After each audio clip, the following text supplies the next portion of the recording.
have you, Judas. Such a name of honor. Yes, now I recognize you. You are the one who holds the purse for him. You must be the most trusted of his disciples. Tell us what it is like to be with him, to be so close to him. Yes, please. Tell us. What is he like among his closest friends like you? Yes. Please, sir, tell us everything. There must be no one as close to him as you, dear Judas. No one but his own mother. Yes, of course. No one but her. Please, Judas, please. Jesus is the finest man I've ever met. Of course. Just as Papa said that the Messiah would be. We 12 traveled with him, lived with him, day in and day out for 3 years. We got up in the morning with him. We shared 2 or 3 meals with him each and every day. We slept right next to him around the fire or in any number of strangers' homes.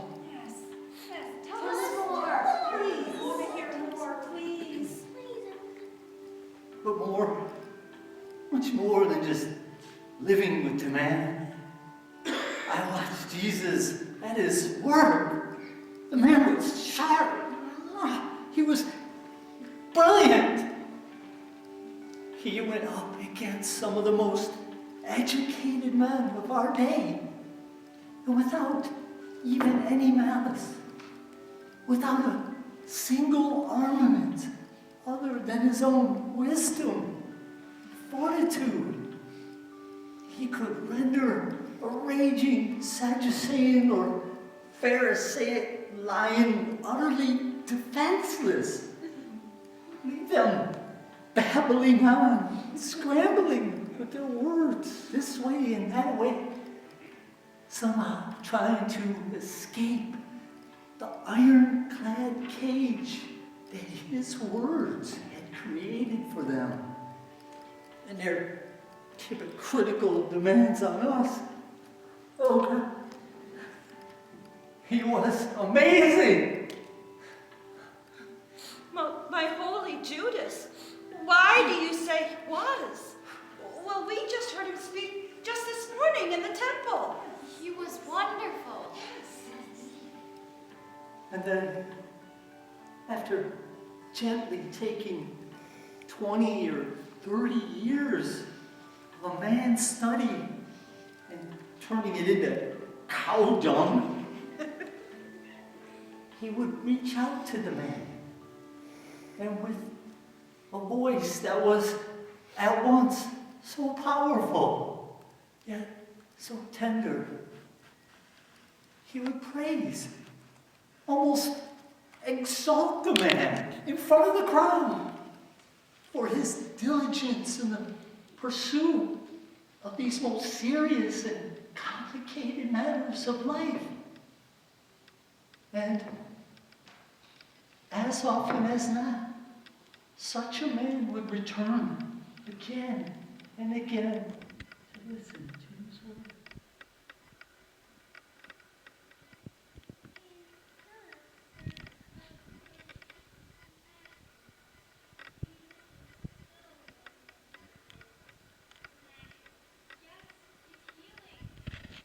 For our poor and our suffering. Yes. Like many of us, I suppose, I always thought the Messiah would be a great military leader, a man invincible, even to those heathen Romans. Yes, we have all been taught the same. But I was wrong. We didn't know the meaning, the real meaning of love, until we saw Jesus' love. Love everybody. Wherever we went, people came to him. the lakeside, on the hillsides of Galilee, from the towns, from the farms. Some came to support him, but others to challenge him, to be the one to bring him down. And yet, still others, the great majority of the thousands, I will say, came to seek some sort of help from him. And he loved each and every one of them as if they were his own brothers and sisters.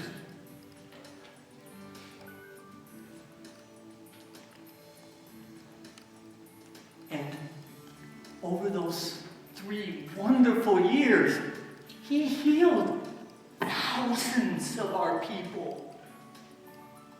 Many, he healed the body. And yet, many others, he healed the soul, the very spirit that kept them alive. And I watched him day after day, holding and hugging and healing until his arms could be lifted from his sides no longer. And speaking and listening and consoling until his own body could no longer sustain him from sleep. And as he slept around the fire each night, or wherever we happened to be, I would watch him. And I would think to myself, if all my countrymen could know of this Jesus, this most dear friend of mine, then they too could know what it would be like to live hand in hand with our God. Sindisha! Yes, dear, what is it? Have you heard the news? No, what news is it? It's Jesus. They've arrested Jesus of Galilee. They say he was betrayed by one of his own disciples. They say you are the one called Judas.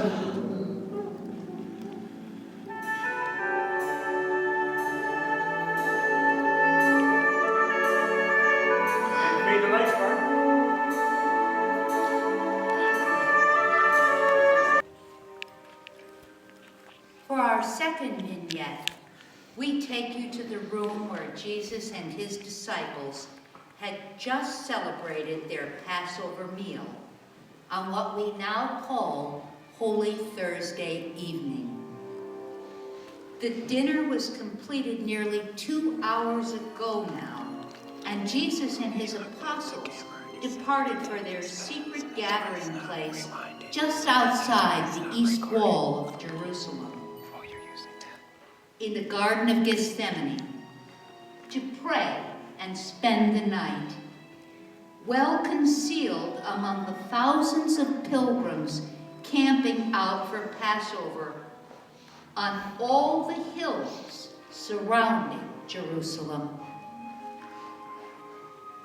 The owner of the house and her maidservants are still tidying up some and reflecting on the evening after this most unusual Passover meal. We bring you then the upper room. Well, it took us a while, but I think we got it all cleaned up. Nonsense, Yardina. And what are you thinking? That the house is going to stay clean by the very gift of the Almighty alone? Calm yourself, Hadassah. Calm yourself, woman. Well, as the good book says, a clean house is a happy house. What? And in what book is that one in again? Such questions you ask, Yardina. And I look like a scribe to you? A scribe would have hands such as these that look like year-old dried-up figs. Our hands don't look like figs, Hadassah. Pomegranates maybe, but not figs. Well, somewhere in the book it has something about a house, and in some place else it talks about being clean. The men have been gone for over 2 hours now, Hadassah. I doubt they'll be returning anytime soon. And I gotta say, that was the most intriguing Passover meal that I've ever served at. Yes, absolutely. And what a wonderful man that Jesus of Galilee is. Huh. Well, I'd follow that man off a 100-cubit cliff if he asked me to, and never give it a second thought. He is something else, I'll give you that.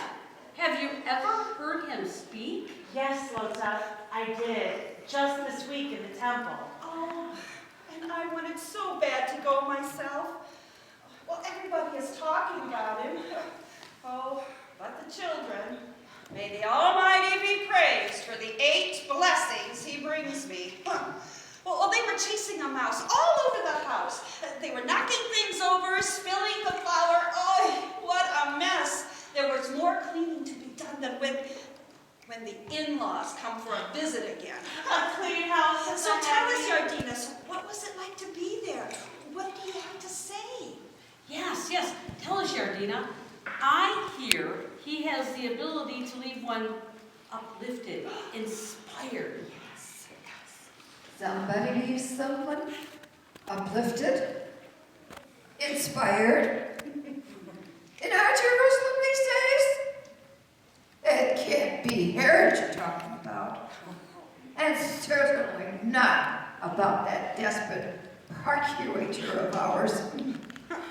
Yakna, you live in this magnificent home, and you hobnob with the hoity-toity in the city, and you have not heard our own Jesus speak in the temple? No, not directly. But I have heard good things. Yardina, finish setting the table. Yes, ma'am, of course. So tell us, Yardina, what was he like with the crowd? Yes, and don't leave out any details. I want to hear about all the anger. Well, did he reprimand those temple priests for corrupting our sacred house of worship? No. And did he drive those conniving money changers out into the alleys? Oh, I loved it when I heard about that. It was just a day or two ago, wasn't it? No, Hadassah, he didn't do any of that. I've heard he's become very popular with the people. Some of my friends in the Sanhedrin are becoming afraid of him. And I have heard that it is his wisdom that stands out the most. Never before have I heard a rabbi speak with such power. But I have to say that what impressed me most was how a man with such power over people could at the same time stand before that crowd as the most humble, most compassionate man I have ever seen. Yes, this is what I too heard. Especially for those who were suffering. Did he heal that day? I have heard that the man has a gift. Well, how many men do you know, the divine be praised, that can raise a man from the dead? Yes, I've heard that too. His name is Lazarus from Bethany, is he not? That's right, that's what it is. He was there. What? You saw this dead man walking among the living, Yardina? I touched his cloak as I touched this cloth before me now. No. For years, our forefathers have told us about the coming of a Messiah. You bet. A man with the military might of our great King David. And the wisdom of our Solomon. Yes, and he's going to be twice the size of that heathen scumbag Goliath. Oh, he's going to be a big man. Jesus is our Messiah. What? I've listened to him speak every day in the temple this week. And I've watched his brilliance with the Pharisees. And yet, his compassion and gentleness with our children and with our people who are suffering. I suppose it may seem odd to you, but he has changed my whole way of thinking about my relationship with our Father in heaven and what we are being called to do here as his servants. The Messiah is to save our people. For me, he is our Messiah. No wonder Annas and Caiaphas are so afraid of this man. Oi, those two drive me nuts. This man is clearly a peacemaker, not some rebel like that Barabbas they're trying tomorrow. Oh, what the heck are they sticking their 2 shekels in for anyway? Hurry, Thomas, lock the door behind you. James, what has happened? Why the panic? It's Jesus. They have arrested Jesus. Bar the door, they'll be coming after us next. How did they ever find you? There are thousands of pilgrims camping out on the hillside for Passover. It was Judas. Judas, Thomas? Judas? He carried the purse for all of you, James. Yes, I thought he was more trusted. I thought he was the most trusted than any more so than any of you. It's true, he was. He led Caiaphas and probably 20 of the temple guards right to us. You know how Jesus likes his privacy in the Gethsemane, olive orchard of the Gethsemane? I knew it. I never trusted that man. Shifty eyes is what he's got. I would never have trusted any of my monies to that Judas. Huh.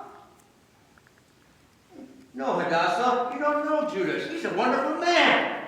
And that's where you all went when you left us tonight, James? Yes, it's one of his favorite places in the city. Here, he told us at supper he would like us to retire for the evening there. Nobody else knew. He's been preaching every day in the temple. We knew they wanted to get him somewhere. They couldn't get him with the crowd. They'd have a riot on their hands. And I would have liked to join in on that one. Then why, James? Why would a disciple, as close as Judas apparently was to Jesus, betray a friend like that, bring Caiaphas right to him in the middle of the night? Yakta, let me in! That's Andrew. I'll get it, James. Joseph, you're here.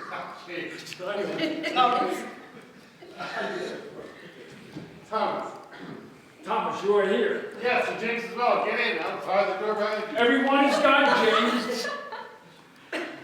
Everyone is gone, James. Everyone left him.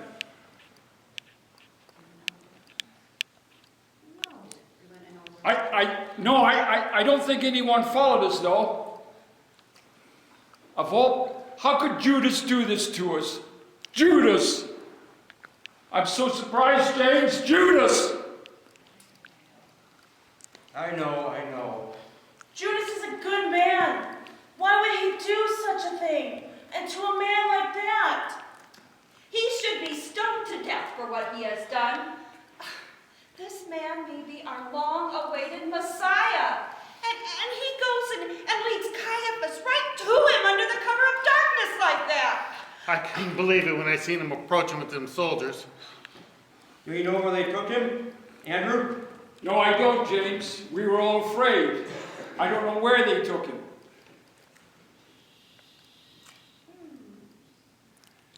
And then my brother drew his sword like that. I was ready. I would have fought them. That would have been foolish. But he stopped us. He stopped us from fighting them. And then he healed that servant's ear, as if he was no different from the many people that had come to us, the blind and the deaf. Wait a minute. You drew swords on the palace guard? No, Zolta, Peter. You know how my brother is. I have no doubt that Annas is behind all this. He's the one that pulls Caiaphas' strings anyway. And he's been wanting to arrest Jesus ever since he threw out those money changers. And Jesus healed the ear that Peter cut off, Andrew? Yes, Shardina. And then he admonished us for drawing our swords. Messiah. Oh dear. And we took off in all directions. And what happened? We took off in all But that's to be ashamed. They would have cut you. They would have cut you to pieces, every one of you. And where are the rest of you, Andrew? Will they be coming back here as well? I'm not sure. I think John and my brother followed that. I'm just not sure. They would have taken him to the Antonia fortress and imprisoned him there. I'm not sure about that. Caiaphas had that anxious look on his face.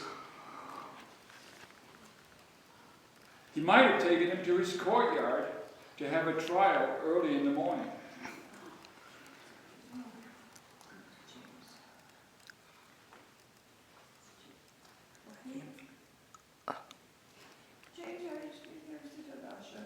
Adasha, what did you have to say? I don't even know where we Your are. brother, your brother Peter. Okay, thank you. I don't even know where we are. How's your brother? Your brother Peter is a good man. And when he speaks with the... Oh, stop it. I'm sorry. Your brother Peter is a good man. And when he speaks with the voice of 10 lions. He won't let anything bad happen to Jesus. You can be sure of that. You're right, Hadasha. And Jesus was right to change his name to Peter. For that man is a rock, if I've ever seen a rock. He won't let anything happen to Jesus, not if he can help it. We too should have gone with him.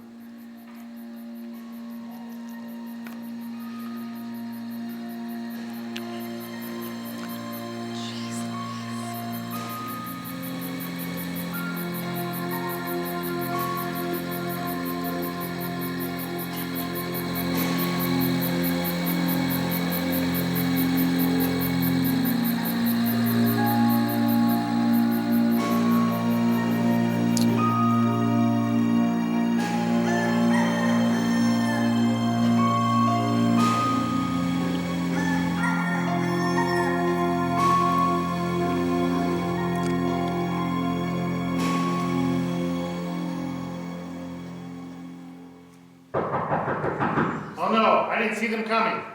Everyone quiet. Yakna! Nardina. You're Yakna. Say Yardina. Yes? Who is it? It's me, Peter. Peter! And who's here? Thomas, James, and myself. Peter, how is Jesus? Did they take to Caiaphas' place? Where is he? Is he in the Antonio prison? No, they took him to the house of Annas last night. To the house of Annas? Why? They questioned him there all through the night. Questioned him? Were they trying him right in front of Annas? Yes, and I think they're going to take him for another trial in front of the Sanhedrin this morning. Oh no, I knew it. On what charge, Peter? What do they accuse him of? Blasphemy! Blasphemy! And they're going to change that to insurrection for the court of Pilate. Blasphemy? Insurrection? For a man like that? They are going to force Pilate to crucify him. Did you testify on his behalf, Peter? Well, Yes, Peter, Mr. Rock. Did you tell them how ridiculous was those gonna tell them accusations? Well, did you use that lion's voice to tell him? Well, did you tell him what he's done for our people? I did!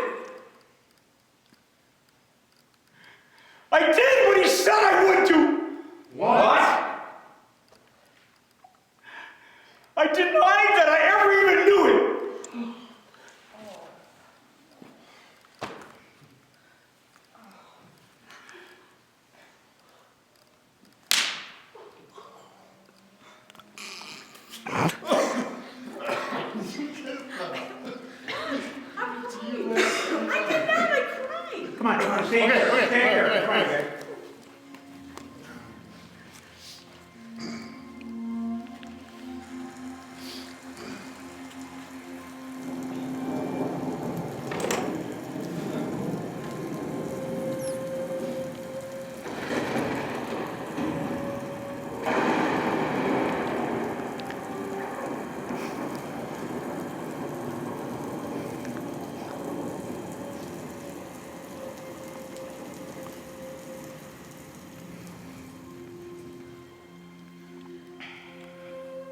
Let's see.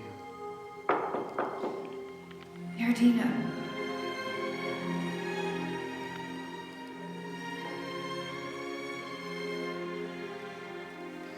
Mary? John? Jesus is dead.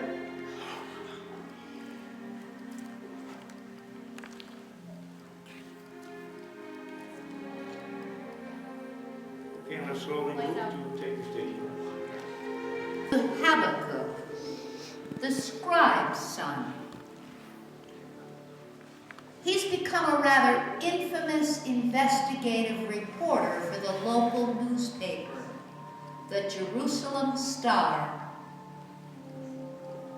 And he's one who always brings his highly developed and well-seasoned skepticism to bear about any such unusual event ever happening on his watch.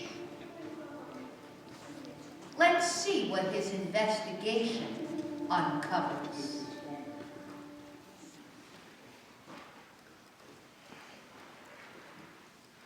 Habakkuk, I'm headed home for the evening. Bruce said you wanted to see me before I leave? Yes, Ananias, and thank you for stopping. Sure. What are you working overtime on now? I'd like your permission, sir, to pursue a story. So don't try and con me, Habakkuk. You don't pursue stories. You dig up dirt. Yeah, maybe so, but I've done it well enough to put your newspaper back into black ink, haven't I? Well, I'll give you that. So, who are you after now? I'm not sure yet. Oh? Well, you've heard the same outlandish rumors all about town that I have. Are you talking about Jesus of Galilee? Yeah, I am. This rising from the dead this morning that everyone's talking about? Mm-hmm. I've heard this Jesus speak. Up in Galilee about a year ago, and then again in the temple this week. As have I. We all have. He was good. No, Ananias, he wasn't just good. He was the best we ever heard. If teachers or rabbis want to have their message heard, they have to, at some point, come and speak to us here in Jerusalem. We've heard them all.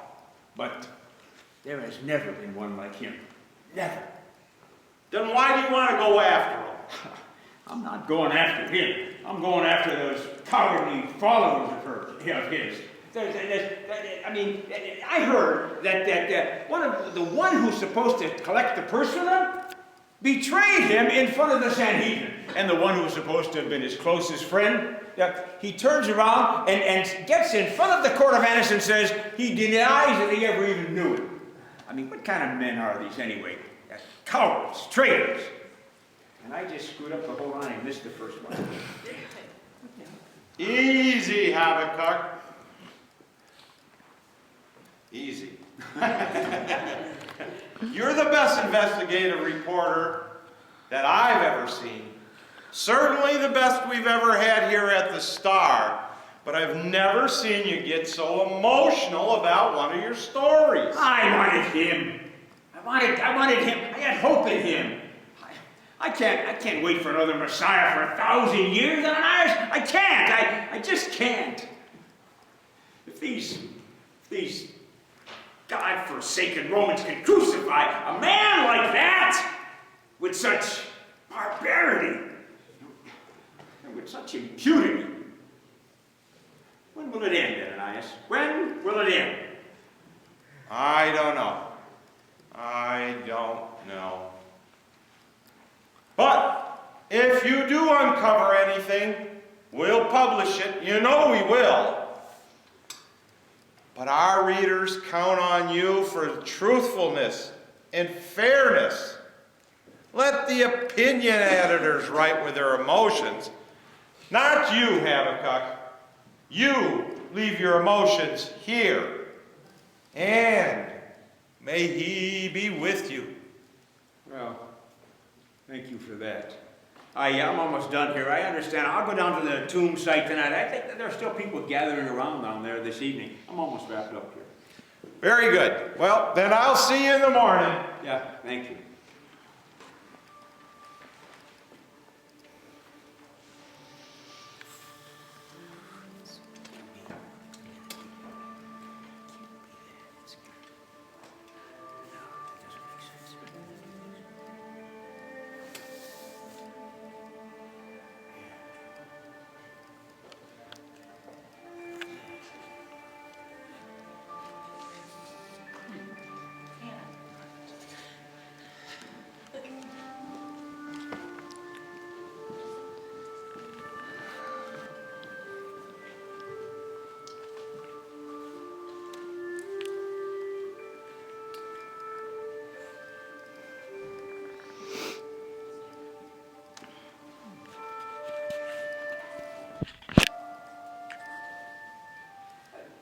Excuse me, woman. Yes? What's going on here? Why are all these people gathered around here? Have you not heard Not heard? Not heard what? of Rabbi Jesus of Galilee? Well, yes, everybody has, but...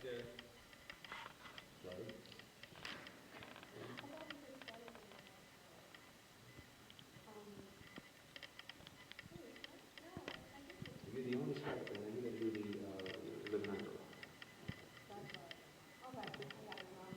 Have you done any other rappers with me? Well, I don't know that I've ever heard it quite put that way, Have but... you not heard of Rabbi Jesus of Galilee? Well, yeah, everybody has, I guess. Are you really sharing this and all of the Oh, new? You mean the rumors about this resurrection that he is supposed to have undergone? You call them rumors. You not see his friend Lazarus brought back to life only a short time ago? Oh, sure, my good woman, we all have, but somebody who has passed from life, especially by Roman crucifixion, no longer has the power to do much of anything. No man can raise himself back from death. Perhaps you're right. There's no man who can do it. Excuse me.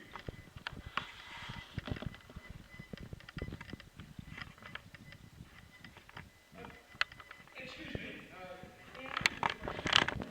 What are you waiting around here for? He's no longer in there. Yeshua is alive. He's no longer dead. Esther, speak when you're spoken to. Yes, Mom. That's quite all right, but may I ask, this man was crucified 2 days ago. What makes you think he's still alive? I'm a disciple of his and a friend of his mother's. She and his best friend, Mary Magdalene, have said that they have just spoken with him this morning. Well, then, can I ask you, have you seen him alive? No, I have not seen, but yet I believe. He has taught us to be a people of great faith in the power of our Heavenly Father. Good woman. Rachel. My name is Rachel. Rachel. Doesn't it often happen that people of faith are a little bit tricked? They become people of blind faith. Does it not seem in the most earnest interest of this man's mother to, and perhaps this Mary Magdalene you mentioned, to have convinced his disciples that he actually rose from the dead? You know, nobody has ever been so bold as to claim their own resurrection. Doesn't it make sense simply to see that somebody just took the body away from them? You obviously have not met his mother. Well, no, I can't say that I have. Then I, sir, will never be able to explain to you why this ground that we are standing on is now sacred ground. Oh, then this is sacred ground now, is that right? This is holy ground. A great miracle has happened here just this morning. We came to pray here tonight. Oh, a great miracle. Well, I'm sure that it has. I suppose I'll have to investigate that just a little further. Thank you. Good evening, ma'am. Rachel. My name is Rachel. Rachel. Did I ever say that?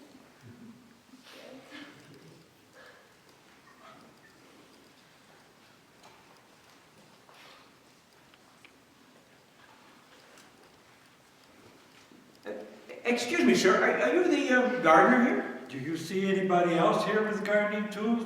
Of course I'm the gardener. Why else would I be here, trying to bring these tampered flowers back to life? You mean people were trampling your flower? Oh, so that's why you moved the body this morning, is that right?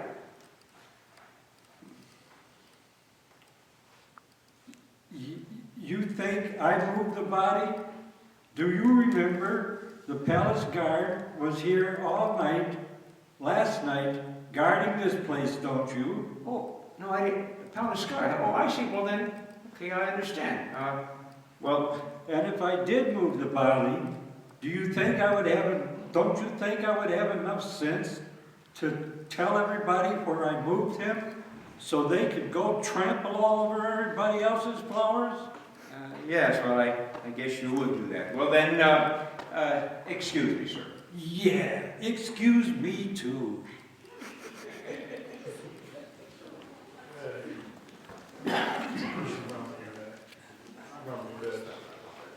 Wait.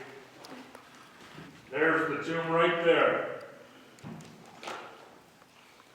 Yes, I overheard Nicodemus say they laid him on the Sabbath.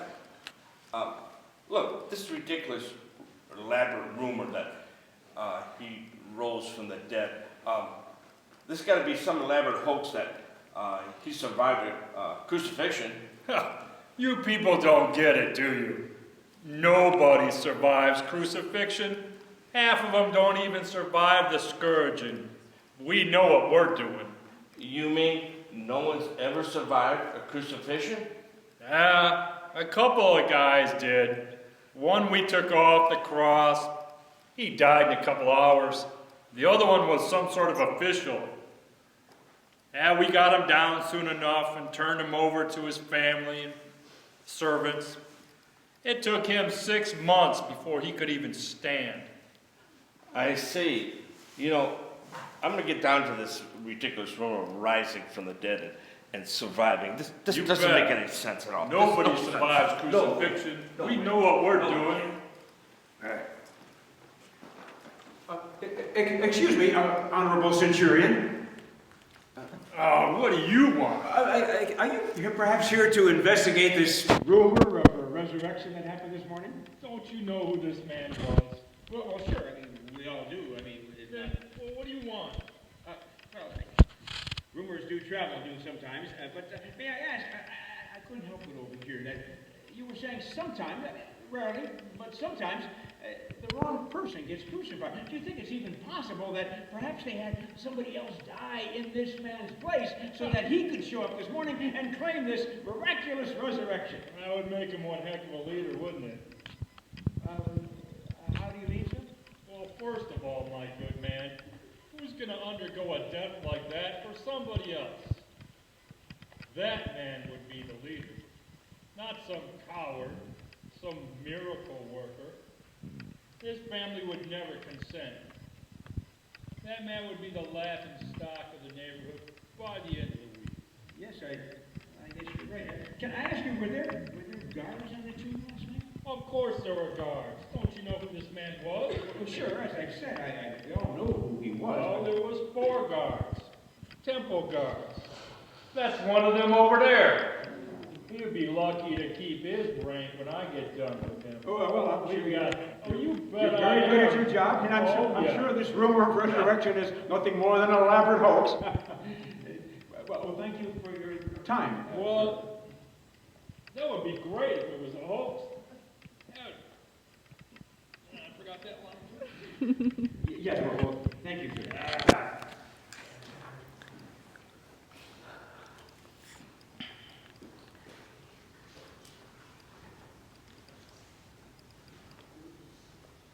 Excuse me, sir. Yeah. What do you want? More questions? Just one, if I may. Yeah. Were you one of the guards who was here to guard the tomb this morning? Yeah, there were 4 of us. Can I ask, when did your watch begin? We were ordered here last night, following the eve of the Sabbath. Ah, that's what I thought. So you're one of us, so you don't work on the Sabbath, of course. And so there was nobody here guarding the tomb from the eve of Sabbath Friday until the eve of Sabbath Saturday. So the tomb was completely down there. You had no way of knowing that you were guarding an empty tomb. We are soldiers of the temple. Do you think that any of us would be so foolish as to begin a watch as this without first, in fact, checking to see if this tomb did, in fact, contain the body of the rabbi we were assigned to watch? When we first arrived, all four of us rolled the stone back, and there we looked inside. And there the body lay, undisturbed and without life. Only then did we begin our watch. Well then, can you tell me what happened here this morning? What did you see? Look, I know that your position is in some jeopardy because of what they say happened here this morning, but it seems very likely to me that the body was stolen, very likely by some of his disciples, and probably during the night of Sabbath.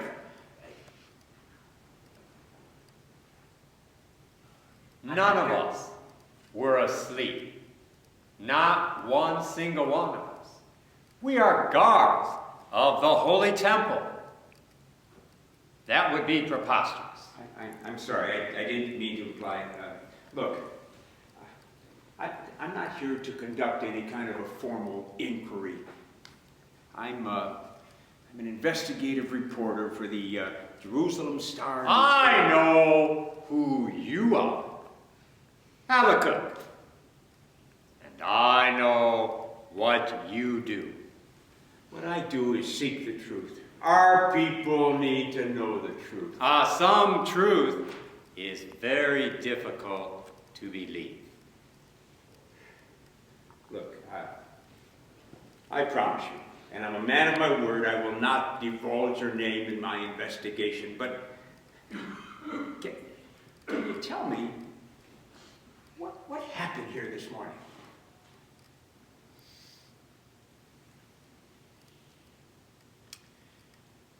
Shortly before dawn's first light, everything about us grew very still. There were no insects. There were no owls. No birds of the night. All of us noticed it. Then, the cool valley breezes that had fanned our fire all through the night ceased. And our fire went out. We were left only with darkness. Then the earth began to tremble and shake under our feet. And there was light that we sealed ourselves. And then the stone began to move all by itself. There was no one there to move it. And the light from inside grew brighter and brighter. It grew so bright that I could not see before me. It blinded me. I threw my hand before my eyes and I tried to step back. But I fell to the ground. Well, of course you did. You must have been terribly frightened. No. I felt no fear at all. But I don't know why. To tell you the truth, never in my life have I felt so at peace.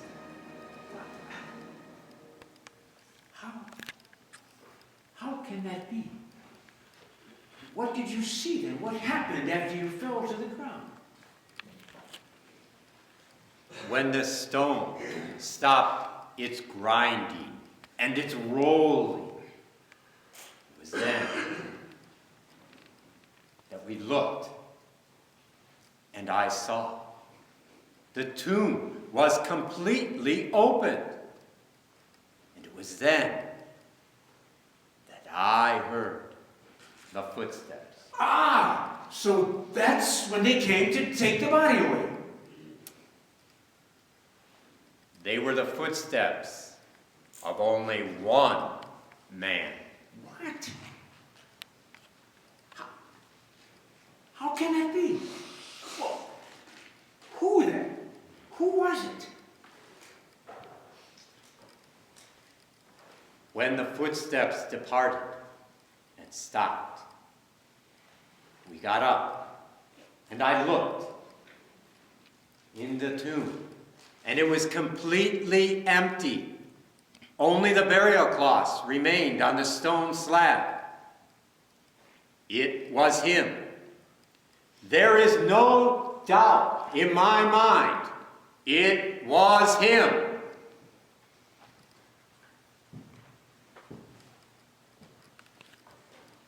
You there, temple guard. You're next. We got some questions for you. Excuse me. Thank you. Come with me, now. Sergeant, find him. Scourge him. Smack him around with it. How do they do it? Nobody can bring himself back from the dead. He couldn't have survived crucifixion.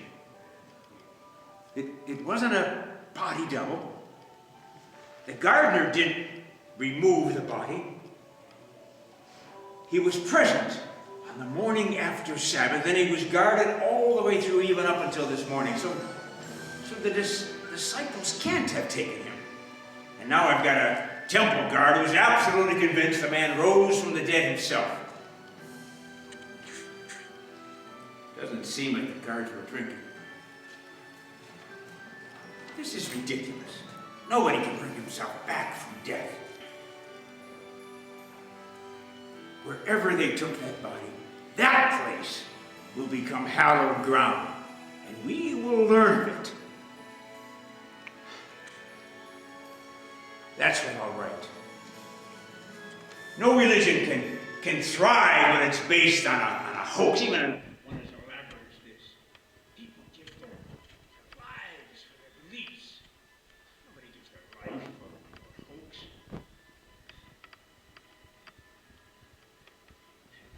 Someday soon, when his disciples are put on the line, when their life is on the line, then they'll confess, and we'll find out what happened here this morning. That'll be the end of them. That'll be the end of Jesus of Galilee as well. It's too bad. He was a good man. We're gonna miss him. Father in heaven, when you send us the real Messiah, can you make him man again?